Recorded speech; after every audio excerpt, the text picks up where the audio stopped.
Thank you, Mr. Chairman.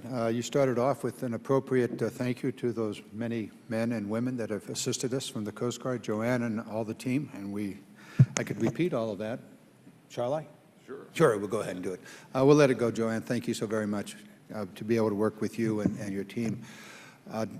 So let's get on with it here.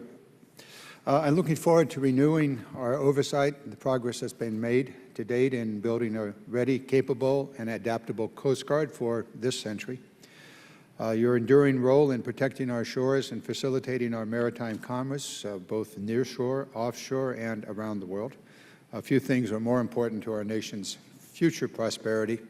In fact, I was talking to my wife last night, and she said, "You got the Coast Guard here?" I said, "Yeah." She said, "Why don't you tell them that the real wall is the Coast Guard?" So I'm going to tell you, the real wall, Mr. President, is the Coast Guard. So let's pay attention to that. Considerable progress has been made.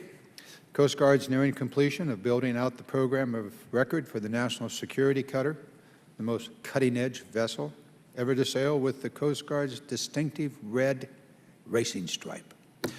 Additionally, the Coast Guard has successfully awarded the contract and moved forward to begin the second phase of the Fast Response Cutter program.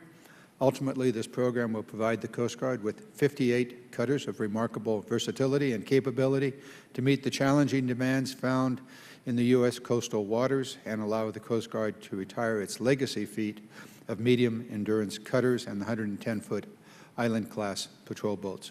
Perhaps even more important, the Coast Guard last year awarded the contract to Eastern Shipbuilding to complete the detailed design and initial construction of the most expensive segment of the recapitalization, a fleet of 25 offshore patrol cutters.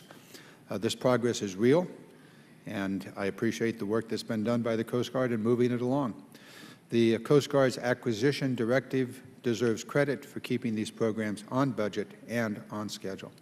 Several challenges remain, however, always the case, and that's the critical three-letter B-U-T word. But the Coast Guard can ill afford to rest on its laurels.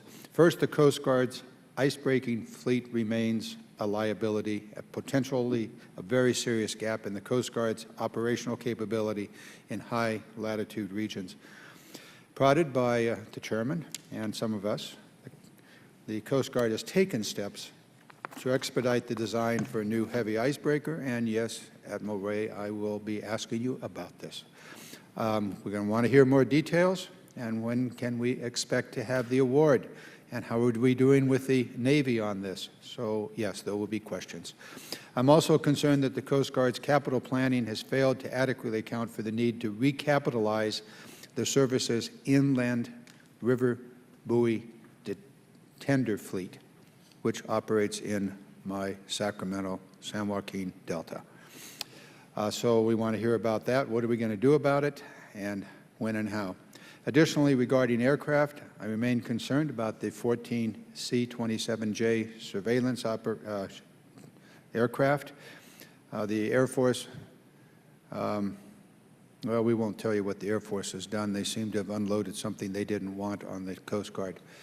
I think we all had a piece of that puzzle, but let's hear about how that's coming along. And I remain supportive of the Coast Guard's continuing efforts to upgrade its fleet of 100 H-65 Dolphin helicopters. The unfortunate reality is the manufacturer of this aircraft isn't making them anymore. So what are we going to do about this? This is a long-term program, but we better be thinking about it today. Just a few of the issues. We'll get into it in detail, so thank you. Oh, the Chairman did mention shoreside. We ought to hear about that, too.